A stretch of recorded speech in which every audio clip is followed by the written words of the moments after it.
Tabasco le puede vender a todo la TAM o a todo el mundo si quisiéramos, ¿no?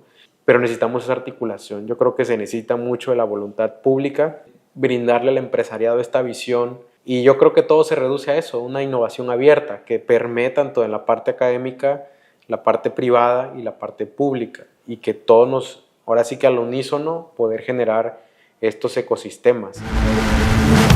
De acuerdo con datos de la Conferencia de las Naciones Unidas sobre Comercio y Desarrollo, la inversión se agrupa en pocos países, pues alrededor de 75% de la IED, dirigidas a economías en desarrollo, se concentra en 10 naciones, entre ellas México. Para el organismo, esa concentración refleja que países logran integrarse a las nuevas cadenas globales vinculadas con tecnología avanzada e infraestructura estratégica, pero advierte que esta nueva ola de inversión también puede ampliar la brecha entre economías si el capital continúa fluyendo solo hacia países con capacidades industriales, tecnológicas y logísticas más sólidas. Y en este cuarto episodio, contamos con la experiencia y el conocimiento del maestro Rafael de Jesús Echeverría Fuentes, presidente de la CANIETI, Oficina Tabasco, experto en tecnología e innovación con una sólida trayectoria en los sectores público y privado, con formación en informática y una maestría en administración. Su labor ha sido fundamental para el desarrollo económico del sureste de México. Es fundador de RIE y funge como coordinador del programa Google Developer Groups en Villahermosa. Su trayectoria ha sido galardonada internacionalmente por la Cámara Internacional de Comercio y Mind the Bridge en los Startup Ecosystem Stars Awards. En el sector público, como director de emprendimiento y desarrollo empresarial en SEDEC, capacitó a más de 248,000 emprendedores, movilizó 5 millones de pesos en capital semilla y posicionó a Villahermosa en el índice Startup Link. Lideró la primera misión Silicon Valley Sur-Sureste. Su labor fue reconocida en 2025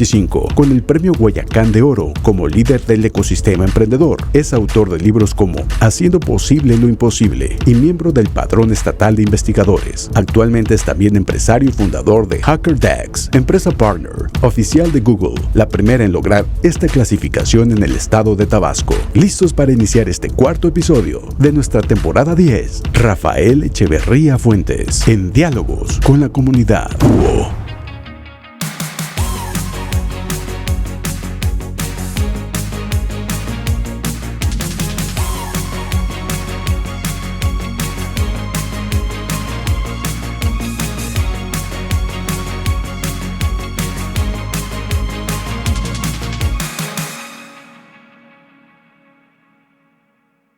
Bienvenidos a este cuarto capítulo de la 10ª temporada de Diálogos con la Comunidad de la Universidad de Olmeca. Y hoy tenemos una visita en la universidad que me da mucho gusto porque además conozco a Rafael Echeverría desde hace mucho tiempo y ustedes en el previo han conocido todo su currículum vitae, que no lo vamos a ampliar aquí porque si no nos terminaríamos el tiempo del programa, pero me parece que es, Rafael, además de que agradecerte que estés aquí, pues es muy oportuno porque el tema de la inteligencia artificial, el qué vamos a hacer, si se van a perder empleos, si no se van a perder. Altman dijo ahora que no, siempre no se van a perder empleos.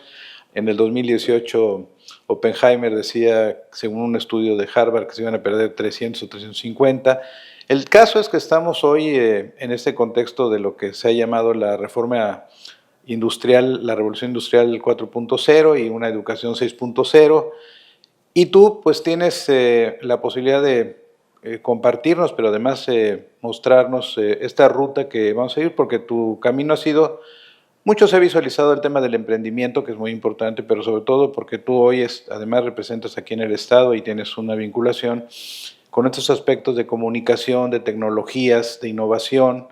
Y yo te preguntaría, ¿hacia dónde vamos, Rafa? ¿Cómo enseñamos a que los maestros esa herramienta que además sustituye, o más bien dicho, solventa las deficiencias que sobre todo en el sector público se tienen en educación, de no tener una computadora o un instrumento para poder acceder a ese tema de la educación digital? Rafael, bienvenido a la universidad. Gracias doctor, y gracias por la invitación. Y bueno, estamos viviendo tiempos sumamente interesantes de reflexión a cómo ha venido transformando la tecnología. La tecnología empezó en la parte informativa, ¿no? Toda la parte informática, al día de hoy ya transformando industrias.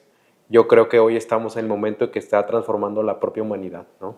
Estamos teniendo cambios importantes en el tema del empleo, de cómo las habilidades blandas van a tener que resurgir o van a tener que ser preponderantes para tomar la batuta en esta batalla que tenemos con la inteligencia artificial. Y como bien menciona, yo creo que ahí la reflexión es: la tecnología es un facilitador, es una herramienta que debe de ser utilizada para la productividad, para el aprendizaje de la mejor manera. Si bien al día de hoy tenemos como decían, una apertura, ¿no? Un laissez-faire, ¿no? Abierto a lo que queramos, necesitamos tomar la rienda de la tecnología. Las universidades, la sociedad, los gobiernos tienen la gran oportunidad hoy de poder tomar esos elementos tecnológicos y utilizarlos para una productividad más eficaz, ¿no? En temas de documentos, en temas de aprendizaje. Yo considero que hay un paradigma importante de cómo podemos transformar esa realidad, y se lo digo mucho a los jóvenes y a compañeros de universidades. Yo honestamente les dije en 2023, ¿sabes qué? La universidad como la conocemos en 5 años va a desaparecer. Aproximadamente un año más. Yo les decía, en 2027 va a haber algo, ¿no? Que va a cambiar. Este año hay muchos cambios.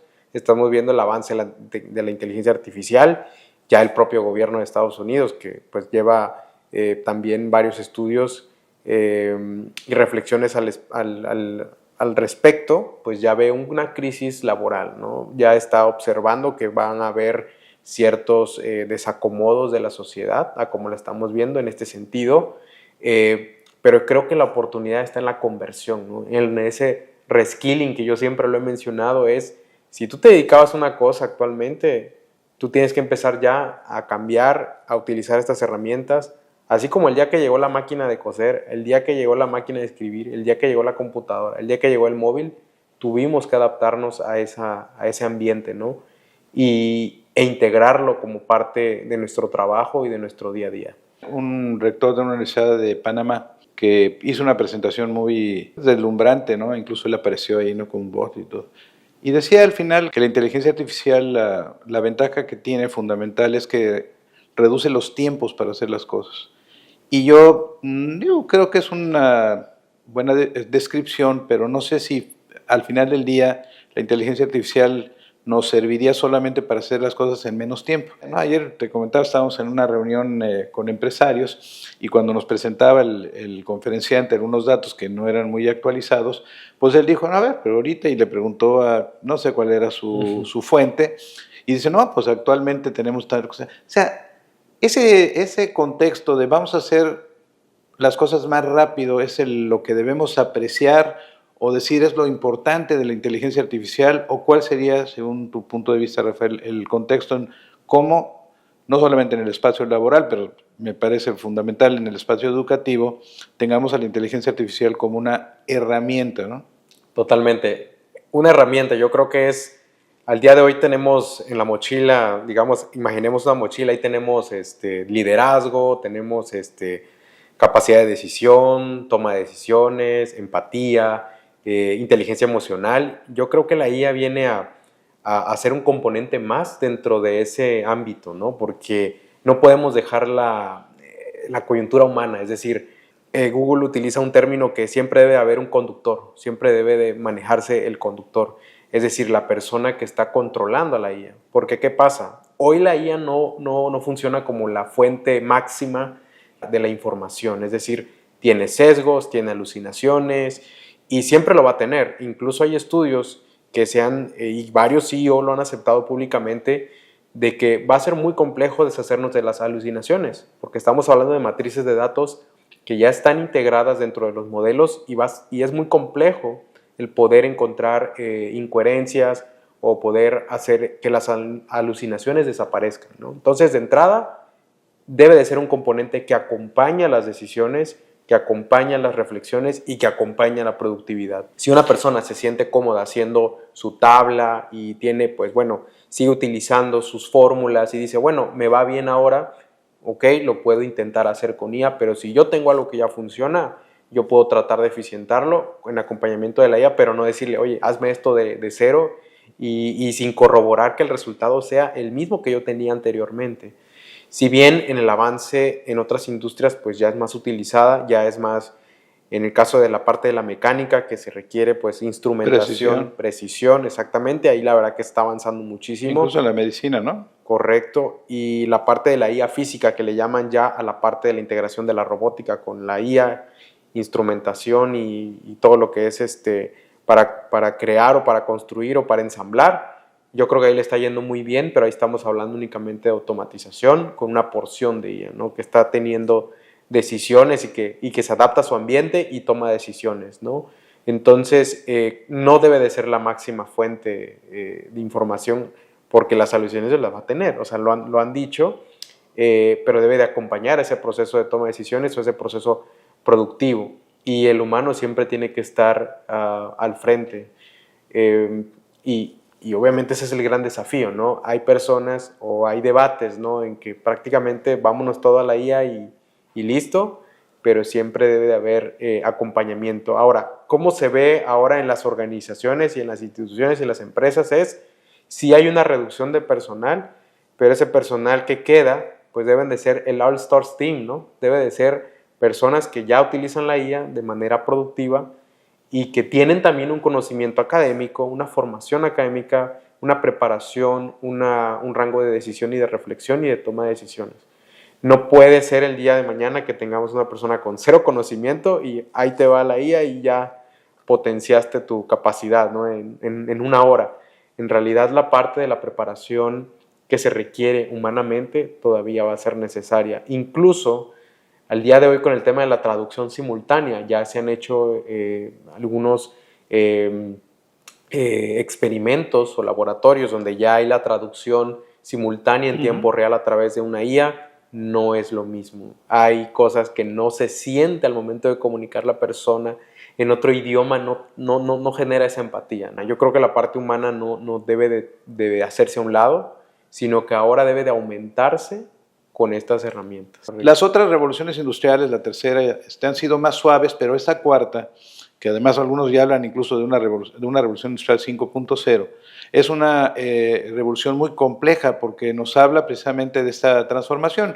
Hace unos días leía yo un artículo en el cual en Estados Unidos un grupo de senadores están planteando demandar a ChatGPT porque se ha convertido en un acompañante de la soledad de estos niños y niñas que pues no tienen respuesta porque pues estamos también en un cambio, ¿no? En el modelo de las familias. Durante un tiempo veíamos todos juntos la televisión, luego nos compraron una televisión para cada recámara, luego tuvimos una computadora y ahora tenemos esa computadora con herramientas además extremadamente peligrosas, ¿no? Por si no tienen una guía. Esta revolución, esta transformación, ¿cómo la podemos regular? El Papa León XIV acaba de emitir una encíclica muy interesante y además porque es una persona, creo que eso se ha visualizado, que tiene un conocimiento científico, muy particularmente en el tema de algoritmos y todo. Participó en esta configuración del código de ética, el único que hay en el mundo. Ahora Estados Unidos está, como tú dices, tratando uno del tema de los riesgos de la inteligencia artificial. Y el Papa dice, ¿cómo evitamos la deshumanización, ¿no? Esta robotización que hoy tenemos, en donde hablamos por teléfono y ya no sabemos si nos está comentando una persona, es un bot, pero nos da información y todo. Ese tema, ¿cómo lo visualizas tú en el contexto general? Y ya luego vamos a entrar a Tabasco, porque uno de los elementos que a mí me preocupa más es que siempre hemos dicho que la tecnología evidencia las desigualdades, ¿no? entre los pueblos, pero me parece que la inteligencia artificial va a abrir más este gap, ¿no? De desigualdad en el que estamos viviendo, ¿no?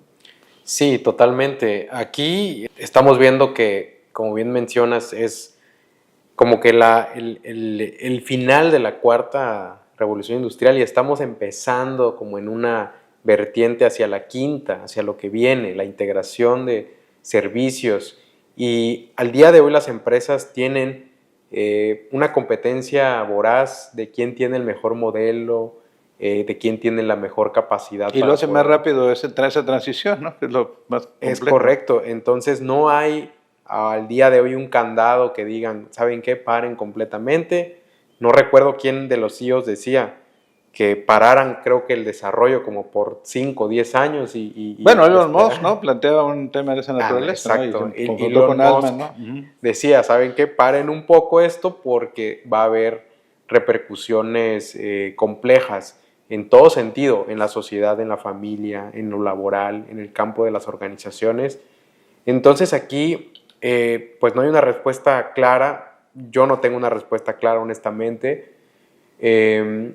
Nosotros como la Cámara, como Canieti, que es un ente que trata de acompañar a los gobiernos estatales y el propio gobierno federal, tiene ciertas directrices, hay diversas mesas que están trabajando estos temas. Hay un componente importante que es la ciberseguridad, que a veces no lo vemos. Ahorita todos estamos utilizando la IA y no tenemos conocimiento de todos los embates de seguridad que vayamos a tener posteriormente. Sí, porque están en riesgo la responsabilidad de la información de personas, correcto, pero también de aspectos tecnológicos, financieros, etcétera, de una institución. Totalmente. Entonces viene un aumento de fraude, por ejemplo, telefónico, ingeniería social, que se está utilizando ya no por un ente humano, sino por un ente automatizado. Y al día de hoy, pues ese despertar de conciencia que en algún momento, y esperemos no pase de la IA, pues también va a generar también transformaciones importantes. Ahora, la Cámara está trabajando de cerca con diferentes gobiernos, está generando estos espacios de diálogo con el gobierno federal para poder generar estos mecanismos que puedan, si no regular, pero al menos acomodar a los tiempos, ¿no? Acomodar pues todos los aspectos de la inteligencia artificial para que sea de manera ética, que se venga utilizando, que se eficientice su uso, que tengamos ciertos candados, por ejemplo el tema de una iniciativa donde ya todo el contenido generado por IA se veía obligado a utilizar una etiqueta que dijera que este contenido está generado por inteligencia artificial. Se está argumentando que se utilicen imágenes y en videos también ya. Ahorita se utiliza en algunos textos y se obliga a la red social a colocar la etiqueta, pero eso viene ya de una política pública que ya Estados Unidos tiene avanzada, pero se espera que también se adopte en otros países ya tal cual hacia otros elementos, ¿no? La parte de imagen y de video. Tenemos a Arabia Saudita que compró un modelo para todo el país, para que todas las personas puedan utilizar la versión profesional de chat para cualquier persona, ¿no? Que la pudiera utilizar. Hay gobiernos que la están parando, hay gobiernos que la están fomentando. Yo creo que México está como en una zona gris, como que todavía no se define, ¿no? Si tiene tendencia a apoyar directamente a todo el sector o a todo este crecimiento de esta industria o la está prácticamente parando. Ahora, lo que sí se está viendo en México y que está conectado con estos temas es la capacidad necesaria para poder procesar la inteligencia artificial, que es la segunda capa. Y la primera capa, digamos, es el procesamiento, es decir, los semiconductores que van a ser necesarios para hacer ese procesamiento. Esos semiconductores tienen que estar en cuartos fríos, en data centers, y esos data centers deben de llevar a cabo el procesamiento de inteligencia artificial. Que además, por cierto, se ha criticado mucho porque son absorbentes de agua, de energía, son una servilleta, ¿no? Al extremo, sí. Utilizan mucha cantidad de agua, utilizan mucha energía, y al día de hoy se han hecho muchos experimentos debajo del mar, se han planteado data centers en el espacio, se han fomentado data centers en el polo sur, polo norte, donde hay hielo, ¿no? Donde están todas estas zonas que son heladas, entonces se han hecho diferentes experimentos, pero no deja de utilizarse el agua. El agua es un recurso muy importante que funge en la industria. Entonces, ¿cómo estamos a nivel nacional? Yo considero que sí se están haciendo inversiones, se están generando proyectos, ahí está el proyecto Kutsari, ahí están los data centers, ahí están la política de semiconductores de crear por parte del gobierno de México. Yo creo que hace falta más, una política más agresiva, porque considero que esto nos va a rebasar. O sea, yo creo que al día de hoy tenemos que empezar a generar las condiciones para que las personas en etapa universitaria se preparen para esto. Debe de venir, no sé, una reforma muy importante en este aspecto, en la parte educativa, porque sí nos va a impactar mucho el que otros países nos puedan traer herramientas y que nosotros no tengamos algo propio o algo que podamos tener o hablar el mismo lenguaje, y va a ser muy complejo, ¿no? El poderse recuperar de eso. En ese tema, Rafael, entras a un punto que me parece nodal, porque en la pandemia, si alguien tenía dudas, se evidenció estas desigualdades socioeconómicas que viven muchos países, y además que hay una desigualdad en el contexto de los países, ¿no? Sí. Incluso en Estados Unidos, ¿no? Y el tema de poder acceder a a esta obligación que tuvimos cuando la pandemia de una educación a distancia, un trabajo a distancia, se enfrentó a una circunstancia que, si bien ya se había evidenciado, se multiplicó porque había una falta de acceso al aspecto digital, ¿no? Y entonces esto, centrándome específicamente en el tema de la educación, pues hizo que la separación entre una educación de calidad con todos los componentes que se requieren, ¿no?, en un marco específico, estuviera muy lejos, en beneficio de otros espacios en donde, como por ejemplo en nuestras comunidades tenemos, pues no es lo mismo un campus aquí, bueno, un colegio de bachilleres en la zona centro, a uno en Balancano, que ni siquiera es en un EPSAT. O sea, todos esos elementos evidenciaron esta desigualdad. Y hoy yo te preguntaría, ¿la inteligencia artificial va a generar oportunidades, va a ayudar a que esa desigualdad se reduzca, o por el contrario, vamos a abrir un gap mucho más grande entre los que tienen acceso en instituciones educativas de componentes socioeconómicos importantes contra aquellos que todavía siguen, y lo lamento mucho señalar, pero así es, una tabla, una cartulina en donde está el tablero de una computadora y les dicen dónde está el enter, pero no tienen la computadora? Esos elementos, ¿cómo los observas? Pues sí, ahí, digamos, aquí la palabra clave es el acceso. Y el acceso requiere inversión, ¿no? La parte de la inversión de entrada para poder tener accesibilidad a estos elementos de aprendizaje. Algo que tiene la IA muy particular, o todo lo que estamos viendo con la parte tecnológica, es que eficientiza, genera esta eficiencia en costos, en cómo poder implementar un aula virtual, o cómo poder generar que las aulas ya empiecen a trabajar bajo otros esquemas. Eso se puede hacer. Entonces la gran respuesta ahí es la voluntad, ¿no?, de poder hacer que estos elementos sean expandidos a diferentes áreas, ¿no?, a diferentes contextos. Y como bien lo mencionas, no es lo mismo un plantel en un lugar, en otro donde no se tiene el alcance. Al día de hoy, afortunadamente, particularmente hablando de Tabasco, ¿no?, se tiene un dato de un 76% de conectividad ya en fibra óptica, es decir, cables que ya están llegando a diferentes lugares. Los lugares más complejos ahora de conectar, o los que tienen mayor desafío, pues obviamente la zona de los ríos, ¿no?, Jonuta, Tenosique, Balancán, son lugares que se están conectando apenas, o que apenas están teniendo ya un enlace que es completamente confiable, porque sí, hay señal celular, hay señal de sí, pero el peso específico que requiere ya para tener este tipo de... Claro, para tener un aula virtual, para tener una videoconferencia, es necesario tener una buena conectividad, que ya tiene que llegar por cable, ¿no?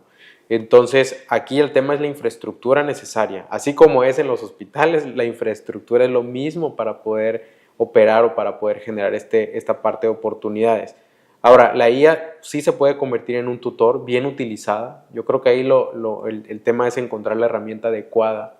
Si el día de mañana se genera, y yo lo sigo mucho y yo sé que genera controversia hablar de El Salvador, pero yo creo que han hecho un ejercicio muy importante con esto de Doctor SB, que prácticamente está utilizando un dispositivo móvil que es alcanzable para cualquier familia de escasos recursos, tiene una conectividad que te conecta con un doctor virtual.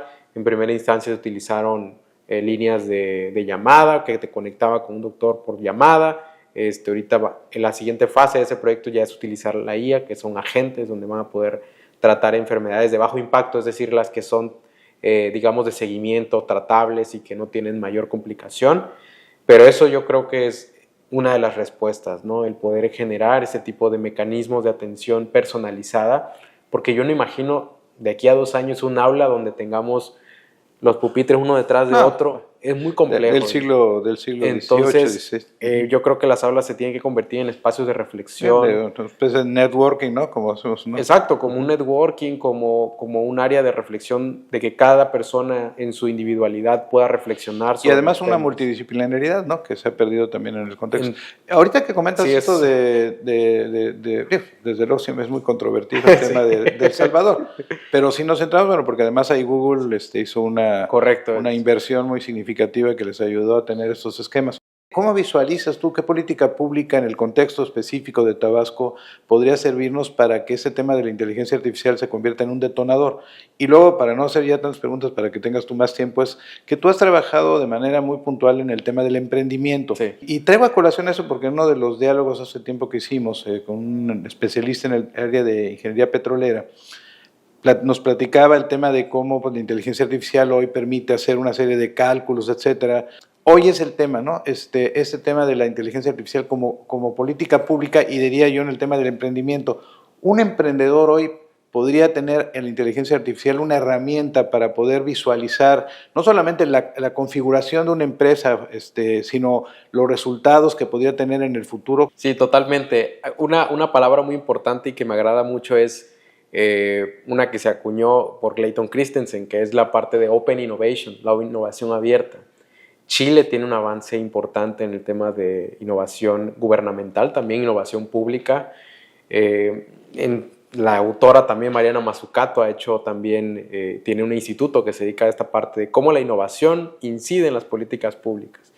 Entonces yo creo que acá el gran paradigma es sí políticas públicas, pero cómo generan las políticas públicas. Es decir, es el ejercicio de abrir un esquema de un sistema o de una forma de participación eficiente, que las respuestas y que las decisiones y que las propuestas lleguen a un diálogo o a una generación de mayor impacto y con datos.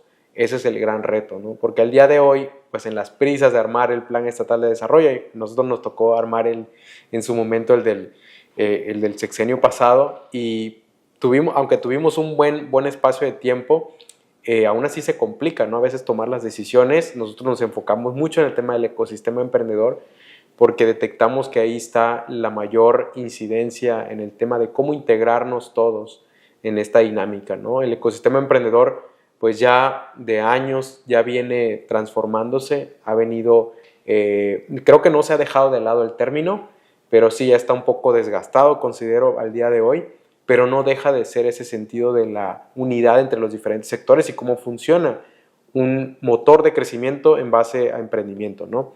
Entonces, políticas públicas son necesarias, sí, pero con buena base en las decisiones y sobre todo en escuchar a los sectores. ¿Políticas públicas concentradas en el gobierno o en este contexto de las 4 hélices, de que también el sector empresarial, la parte académica, la parte social? Sí, claro, ¿no? Y le robo la frase que siempre me comentan, ¿no? Que el gobierno debe ser el monopolio de la política pública, ¿no? Debe de haber una participación abierta, eficiente e informada, con datos, y sobre todo que esas decisiones o que digamos, estos insumos sí logren permear hacia un esquema de diálogo y de reflexión sobre a dónde vamos, porque consideramos, y creo que ese ha sido el gran síndrome que cada sexenio, es que se pone sobre la mesa que, bueno, ahora ya no son peras, ahora son manzanas, entonces es muy complejo. Comentábamos, ¿no?, en esta reunión que te digo, ¿no? Es el tema de que pues, las políticas públicas monopolizadas por las áreas de gobierno, que puede ser federal, estatal y municipal, correcto, pues tienen 6 años y les va en ese contexto del sexenio, o 3 años, pero las políticas públicas, ayer comentaba, es que hay una política pública en Alemania que tiene 50 años y en Canadá, pues sí, porque han visualizado que la política pública tiene que tener una transversalidad y eso es lo que no hemos logrado en América Latina en general, pero bueno, en nuestro contexto específico, ¿no? Sí, totalmente. Ese es un gran reto, ¿no? La continuidad de los enfoques que a veces se tienen. Y yo creo que al día de hoy la IA o la parte de emprendimiento es algo que no se ha dejado de hacer. Lo único que cambia es la forma de hacerlo y pues cada quien, ¿no?, va a poder detectar. Pero yo te insistiría, ¿no? O sea, hoy el emprendedor, sobre todo nuestros estudiantes de universidades que los estamos enfocando a que ya no sean empleados sino empleadores, que generen, tendrán en la inteligencia artificial una herramienta más fina, más visual, y además sobre todo porque hoy se habla mucho del tema del pensamiento crítico. ¿Cómo discernir el que está estudiando un proyecto en lo que le está dando inteligencia artificial sea realmente un contexto que lo lleve a un éxito? O sea, ¿cómo discernimos esa situación? ¿Cómo ayudamos además a los emprendedores a que sus decisiones, que antes eran de sentimiento humano, de experiencia de otras personas, pues ahora se le estamos dando esa responsabilidad a alguno de los componentes de inteligencia artificial. Totalmente, yo creo, y lo ha dicho, y hemos mencionado mucho a Sam Altman, ¿no? Aquí en el espacio, él dice, al día de hoy ya va a haber la primera persona que va a lograr la primera compañía de $1 millón o más en valuación, desde su casa con una computadora con inteligencia artificial. Ya pasó, ya hay un caso documentado de un chico que logró hacerlo. Que además empezó con $500,000, ¿no? Y ahora ya lleva, creo que no sé cuántos millones de dólares. Ha crecido demasiado. Ahora, la IA sí se convierte ahora en la especie como de incubadora que te va a ayudar a hacer esto. Sí, hay mucho que se eficientiza, que se acelera utilizando IA. Desde la parte del estudio de mercado, porque sí, al día de hoy tú puedes lograr obtener datos de INEGI, cruzarlos con Data México dentro del mismo dataset y hacer resultados y buscar tendencias, ¿no? Ahora, la parte de la codificación, igual, ya hay agentes que te codifican una aplicación por completo, y ya lo he hecho, ya lo estamos haciendo. Muchas empresas me han dicho, dejo de prescindir de 3 nóminas, de 5 nóminas, porque ya la IA me codifica. Ahora, un emprendedor, yo ahorita por ejemplo estoy asesorando a dos emprendedores, unos que están trabajando en el área de cómo la IA ayuda a una persona que viene a un lugar turístico a que le arme la ruta, ¿no? Entonces, toda esa parte de codificación ellas le hicieron manual, entonces yo le digo, al día de hoy esto ya te lo puede hacer la IA casi por completo en un 90%, y lo único que tienes que hacer es salir a vender. Ahora, ya no te preocupas por tener un equipo de desarrollo, un equipo de diseño, un equipo de marketing, sino todo te lo hace. Ahora, yo creo que esto abruma demasiado al joven, porque prácticamente ellos me dicen, es que estamos haciendo esto, haciendo lo otro. Y digo, bueno, trata de eficientar lo que estás haciendo e irte por una sola cosa de entrada, porque eso es lo que va a ser el motor de crecimiento o de generación de ingreso, que va a ayudar a poder generar lo demás posteriormente. Pero sí, la respuesta es sí. Hoy una persona con IA puede crear una empresa, sí, y puede operarla, ¿no? A través de inteligencia artificial, pero sin dejar de lado también de que ellos pues, se mantienen al mando, ¿no? Entonces, todas estas herramientas sí están ayudando mucho a la parte de emprendimiento, tanto que la respuesta está ahí. Ante un panorama que tenemos también laboral complejo, puedes emprender, puedes desarrollar una idea, y tantas necesidades, y lo hemos comentado en varios escenarios y en varios grupos, está la necesidad. O sea, hay muchas necesidades en el mercado, hay muchas necesidades, por ejemplo, hacia adentro de los gobiernos que puedan también utilizar este término que le llamamos, ¿no?, el infraemprendimiento, el intraemprendimiento. Tiene que también existir esa parte, y al día de hoy con IA se puede generar ese tipo de necesidades, ¿no? Y justo ayer estaba con estos chicos y me mostraron la aplicación. Tienen obviamente ya una página estática en línea. Me dicen, es que no hemos podido conectar la base de datos. Yo le digo, conéctate a la gente y dile, conéctame la base de datos y configúrame todo para todo el código que tengo. Yo le dije, ¿sabes qué? Arrastra la carpeta que tú tienes de tu proyecto, de todo el código que ya ustedes generaron manualmente, y pide que te lo analice, y va a detectar temas de bugs, va a detectar formas de eficientar el código, de cómo generar mejorar el tráfico, la UI y todo, ¿no? De entrada eso. No, pues es que no sabemos cómo. Bueno, ahí la gente te lo hace. Ahora, ¿cómo hacemos integración continua? Que es un término de ingeniería de software, que es cómo constantemente estamos haciendo cambios en el código y eso se refleja en el servidor en poco tiempo, ¿no? En lugar de hacer un deployment de 1 hora, 2 horas, lo hacemos en 10 minutos. Eso también te lo puede hacer ya la IA. Ahora, ¿cómo lo hacemos? Hay un término que generó Autotropic, que es la compañía que genera Cloud, que es también otra empresa muy importante. Al día de hoy pues están las grandes marcas, pero también está este player, ¿no?, que está jugando y que al tú por tú con las grandes compañías, y generó un término que se llama skills. Skills pues se traduce en habilidades.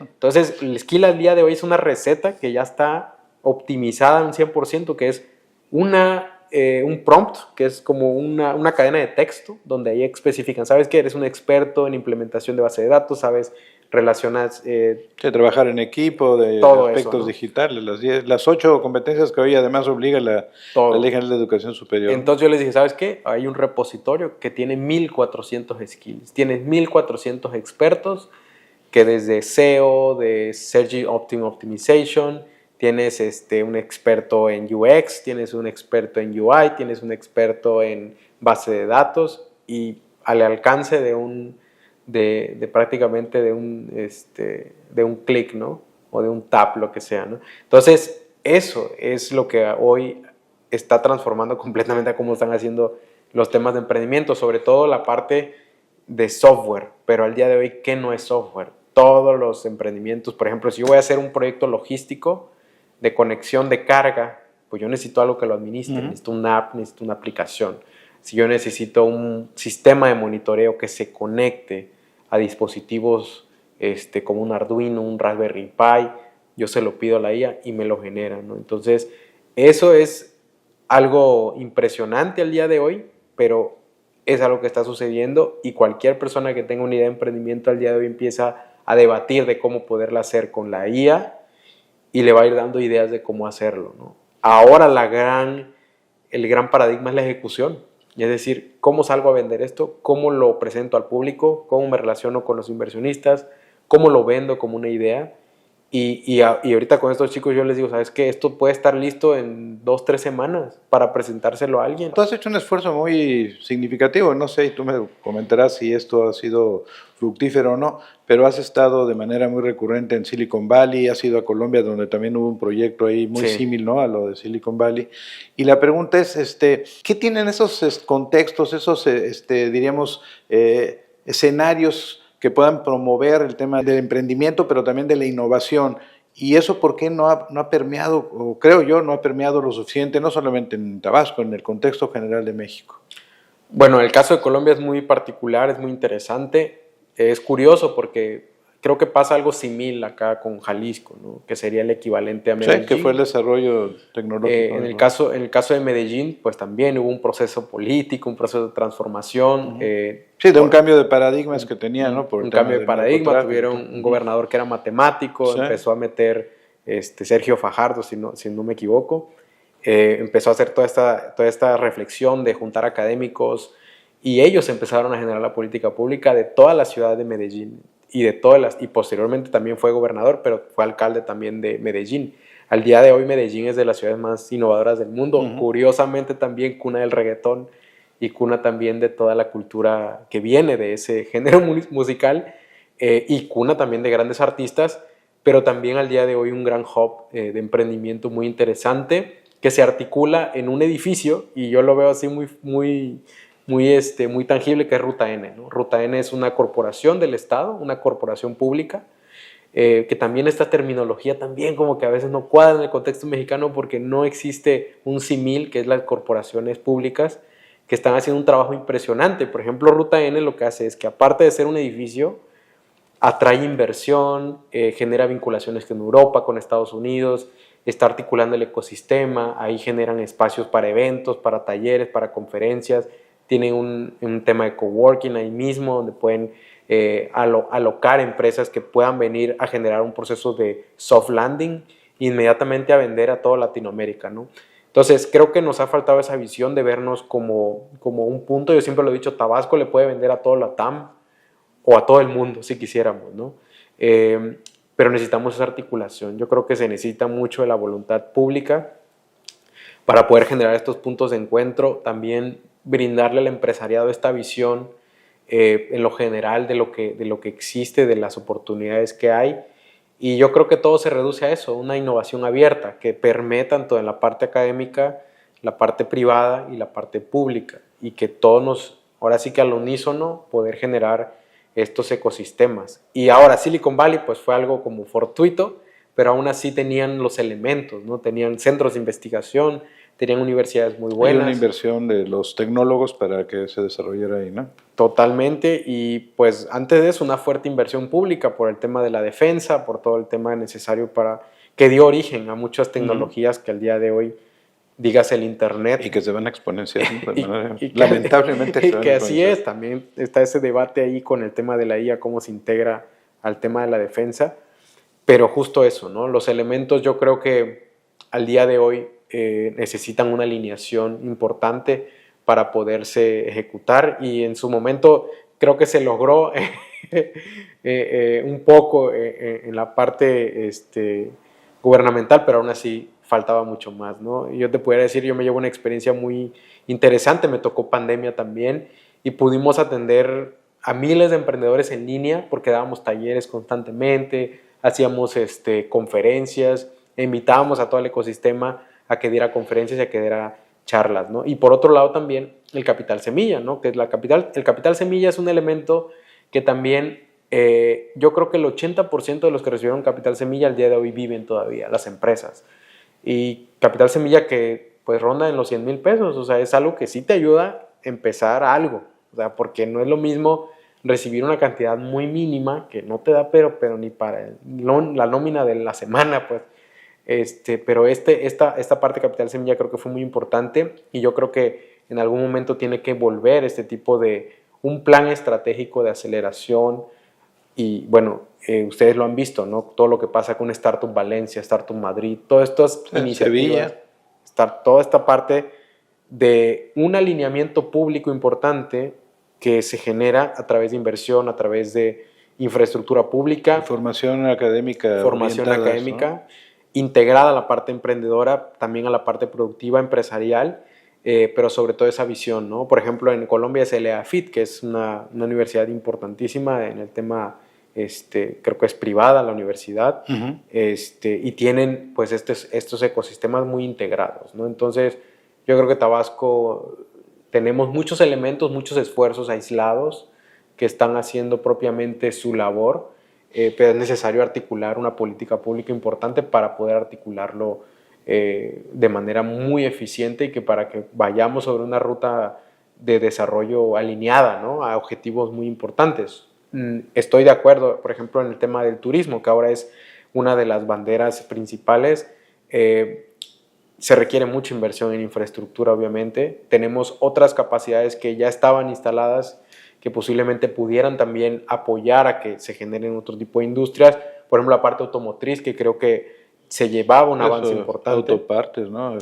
Hay una oportunidad importante ahí, toda la parte mecatrónica. La farmacéutica, que también pues, tenemos mucha agua, ¿no? Y la propia generación, ¿no? De las tecnologías de inteligencia artificial. Y todo lo que viene con data centers, con toda la parte de semiconductores, que como bien lo mencionábamos, no es que aquí se va a hacer completamente el chip, porque eso es imposible, no tenemos la capacidad para hacerlo, pero al menos una parte o una porción de la producción nacional. Ahora, ¿qué tenemos que hacer tanto como Estado, como empresas o como cámaras o como emprendedores? Es fomentar el uso de la tecnología, pero también fomentar la inversión en tecnología, ¿no? Tenemos que ir a Ciudad de México a tocar la puerta, que oye, ¿saben que Tabasco tiene esto? Tiene estas oportunidades, tiene estas bondades, entonces, ¿por qué no instalar acá? Hace un par de años, precisamente en Sevilla, en unos temas de startups, conocí a una joven de origen checo. Presentó ahí una serie de propuestas sobre el tema de emprendimiento, pero cuando platiqué con ella me llamó mucho la atención porque yo le pregunté, bueno, ¿y tú qué estudiaste? Y me dice, bueno, yo tuve la oportunidad de irme a la Universidad del Sur de California y estudié una licenciatura en emprendimiento. Bueno, ¿y qué veías? Pues emprendimiento. Para yo titularme, al menos tenía que tener 6 empresas exitosas en un contexto determinado. Y la pregunta es, si centrar a una persona, en lugar de que estén en las áreas diferentes, ¿no? Tecnológicas, administrativas, etcétera, formar en este contexto, en una métrica formativa institucional, ¿no? En una carrera de emprendimiento, ¿tú lo observarías como viable, como factible, o crees que hay que hacer un esquema más holístico, con todos los elementos? ¿Cómo podrías tú visualizar esto? Yo creo que esa parte de la titulación, si es obligatoriamente la creación de las empresas, yo creo que es ideal. Obviamente pudiera ser un periodo más corto, más flexible y todo, pero la parte de poder generar la titulación o la obtención del grado, yo creo que tiene que cambiar, ¿no? Y esta parte de la creación de la empresa, yo creo que es algo totalmente factible, ¿no? El poder generarla para poder generar ese egreso, ¿no? Yo creo que más que emprendimiento pudiera ser algo más enfocado hacia innovación en lo general, porque el emprendimiento es la acción ya cuando vas a poder generar ya la empresa. Ujú. Pero antes de eso, ¿qué hubo? Hubo una innovación, hubo una idea, ¿no? Entonces, van de la mano, yo considero. Y un esquema de carrera no lo vería tan atractivo en este momento particularmente. Pudiéramos seguir los modelos que se siguen, ¿no? Tema de aceleración, acompañado de... Yo soy más del que tengas tu formación base, ya sea logística, industrial, mecatrónica, y tengas una porción importante de temas de emprendimiento que te ayuden a acompañarte en ese proceso. Porque la base académica, la base de conocimiento debe de tener pues bases fundamentales, ¿no? Por ejemplo, si yo estoy en mecatrónica, yo sé que voy a generar dispositivos. O si yo tengo un tema de salud, voy a generar servicios de salud o voy a generar un esquema de salud que ayude o que resuelva una problemática, ¿no? Entonces, yo creo que en sí el dedicarse a emprender no es como una carrera en específico, sino tú tomas lo que tú sabes, porque puede haber emprendimientos desde cine, desde médico, desde mecatrónico, desde ingeniero industrial, ¿no? Entonces, tu formación base plus una aceleración, una incubación para un emprendimiento. Y yo creo que el reto de las universidades es eso, también aliarse con las instituciones. Por ejemplo, el SAT, trabajar muy de la mano del SAT. Yo recuerdo que ellos tienen mucha apertura a poder trabajar con instituciones educativas porque hay mucho conocimiento que está ahí, que ellos tienen muy particular de... Y la otra parte, notarías. Cómo generar la empresa. Y la otra parte, comercio internacional, porque ahora con todo este tema de los cambios que está implementando Estados Unidos. Bueno, pues podríamos hablar muchas horas. Rafa, gracias. No, gracias por la invitación. Presencia aquí. No, qué bueno que viniste y yo estoy seguro que quienes nos han escuchado, visto, pues el día de hoy tendrán muchos elementos que desde luego no se tratan estos diálogos de resolver temas o de convencer a nadie, sino simplemente de poner sobre la mesa puntos de vista que al final del día construyen precisamente este pensamiento crítico, ¿no? Que nos ayuda a resolver las cosas. Rafa, muchas gracias por tu participación y gracias a ustedes por estar en este cuarto capítulo de la 10ª temporada de Diálogos con la Universidad Olmeca. Hasta la próxima.